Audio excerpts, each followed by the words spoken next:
Election commission کو 21 ارب کا fund دینے کا معاملہ پارلیمنٹ کو بھیجا جائے گا۔ وفاقی کابینہ نے منظوری دے دی۔ انتخابی اخراجات کا بل بھی منظور، قومی اسمبلی سے پاس کرنے کے لیے پیش کیا جائے گا۔ سپریم کورٹ نے پنجاب میں انتخابات کے لیے فنڈ جاری کرنے کا حکم دیا تھا، اس سے متعلق آج آخری تاریخ ہے۔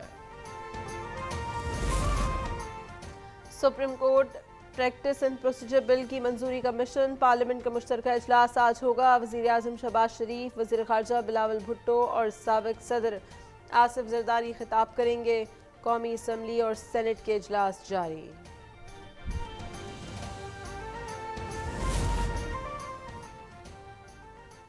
10 اپریل آزادی کے بعد ملک کی تاریخ کا اہم ترین دن، قوم کو 26 سال بعد متفقہ آئین ملا۔ ذوالفقار بھٹو نے پارلیمنٹ کے ذریعے منظوری لی۔ ان کے ناقد بھی 73 کے آئین کو عوام کے حقوق کا ضامن سمجھتے ہیں۔ آئین پاکستان کے 50 سال مکمل، پارلیمنٹ کے سامنے ڈی چوک پر تقریب۔ اسپیکر قومی اسمبلی نے یادگار دستور کا سنگ بنیاد رکھ دیا۔ یادگار کے ڈیزائن کے لیے مقابلہ ہوگا، باغ دستور بھی بنایا جائے گا۔ راجہ پرویز اشرف نے پودا لگایا، یادگار جمہوریت پر پھول رکھے۔ تقریب میں آئین سے متعلق تصویری نمائش بھی ہوئی۔ تقریب میں وزیر اطلاعات مریم اورنگزیب اور سینیٹر رضا ربانی سمیت دیگر کی شرکت۔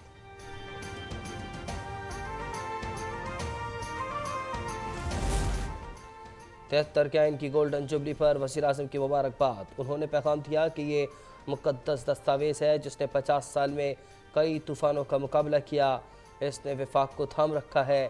وقت آ گیا ہے کہ پارلیمنٹ کو قومی زندگی کا بنیادی مرکز بنایا جائے۔ 73 کا آئین ہمارا قومی لاہ عمل اور وفاق کی زنجیر ہے۔ وزیر خارجہ بلاول بھٹو کا پیغام، کہا جب سے آئین بنا ہے اس پر حملے کیے جا رہے ہیں۔ کچھ قوتیں نہیں چاہتی کہ عوام کو ان کا حق ملے۔ خود کو قانون سے ماورا سمجھنے والی سوچ آئین کو دشمن سمجھتی ہے۔ پیپلز پارٹی ایسی سوچ کو شکست دینے کے لیے پرعزم ہے۔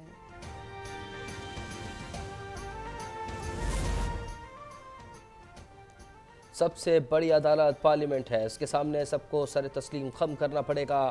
قوم اور ملک کے فیصلے پارلیمنٹ کو کرنے دیں۔ سابق صدر آصف زرداری کا پیغام۔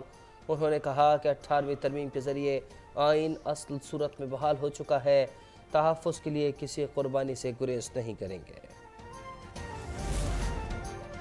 توشہ خانے کا 1990 سے 2001 کا ریکارڈ پبلک کرنے کا فیصلہ چیلنج۔ وفاقی حکومت نے لاہور ہائی کورٹ میں انٹرا اپیل دائر کر دی۔ حکومت کا موقف ہے مصدقہ ریکارڈ دستیاب نہیں ہے، اس لیے اسے پبلک نہیں کیا جا سکتا۔ تحائف دینے والوں کے نام بتانے سے خارجہ پالیسی متاثر ہوگی۔ سنگل بینچ کا فیصلہ کالعدم قرار دیا جائے۔ الیکشن نہ کروائے گئے تو سڑکوں پر نکلیں گے، عمران خان نے پھر دھمکی دے دی۔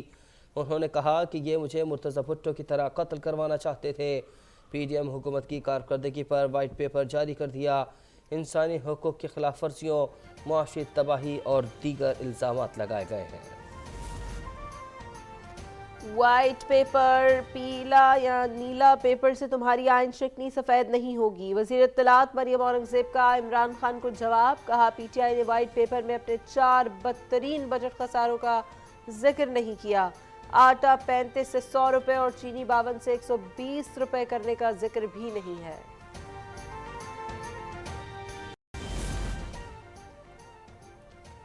8 بجے پیش ہونا تھا مگر ملزم آیا نہ وکیل، یہ کیا طریقہ ہے؟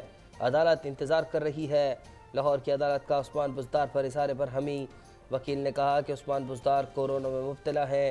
جج نے کہا کہ عدالت کو گونگا بہرا نہ سمجھیں، میڈیکل بورڈ بنانے کا حکم دے دیں گے، اور یہ رپورٹ ڈیرہ غازی خان کے اسپتال سے تیار کروائی گئی ہے۔ اس کا افتتاح عثمان بزدار نہیں کیا تھا۔ آئندہ سماعت پر پیش ہو جائیں ورنہ ضمانت خارج کر دیں گے۔ بلوچستان کا بیٹا پاکستان کے دفاع پر قربان ہو گیا۔ ایف سی بلوچستان کے جوان عبدالرشید کھوسا نے بہادری کی تاریخ رقم کر دی۔ انہوں نے ضلع کیچ میں دہشت گردوں سے مقابلہ کرتے ہوئے جام شہادت نوش کیا۔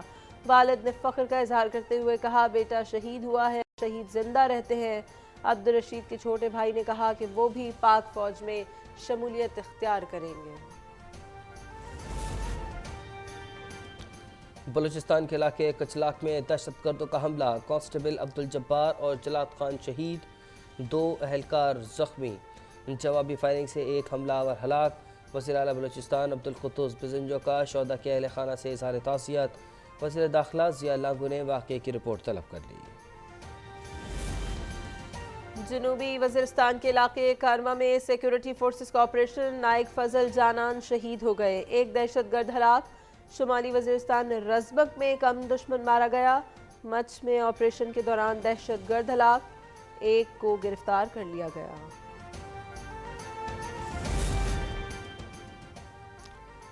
کچے میں ڈاکوں کے خلاف پنجاب اور سندھ پولیس کا مشترکہ آپریشن، 11,000 جوان شریک، 1 ڈاکو ہلاک، 6 گرفتار، 1 پولیس اہلکار زخمی ہو گیا۔ آئی جی پنجاب عثمان انور کا پولیس چوکیاں بحال کرنے کا دعویٰ، ریاست کے ریٹ بحال کرنے کا عزم۔ کراچی کی مجاہد کالونی کا ارسلان بھی لاپتہ ہو گیا، گھر گرا دیے گئے، بیٹا کمانے والا تھا، اسے بھی غائب کر دیا گیا۔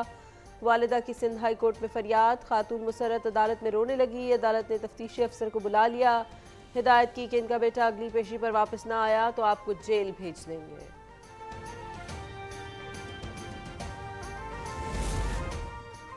اب تک نیوز کی خبر پر ایڈمنسٹریٹر کراچی کا نوٹس، ڈاکٹر سید سیف الرحمان اور محکمہ انجینئرنگ کے حکام کا رات گئے KPT فلائی اوور کا دورہ، دراڑوں اور گڑھوں کا تفصیلی جائزہ لیا، کہتے ہیں کہ اسٹرکچر مضبوط ہے، کسی قسم کا کوئی خطرہ نہیں۔ سیاحوں کے لیے بڑی خوشخبری، ناران میں 6 ماہ سے بند شاہراہ بحال کر دی گئی، گلیشیئرز کو کاٹ کر راستہ کھولا گیا۔ کاغان ڈیولپمنٹ اتھارٹی کے مطابق سڑک کھلنے کے بعد عید پر سیاح ناران آ سکیں گے۔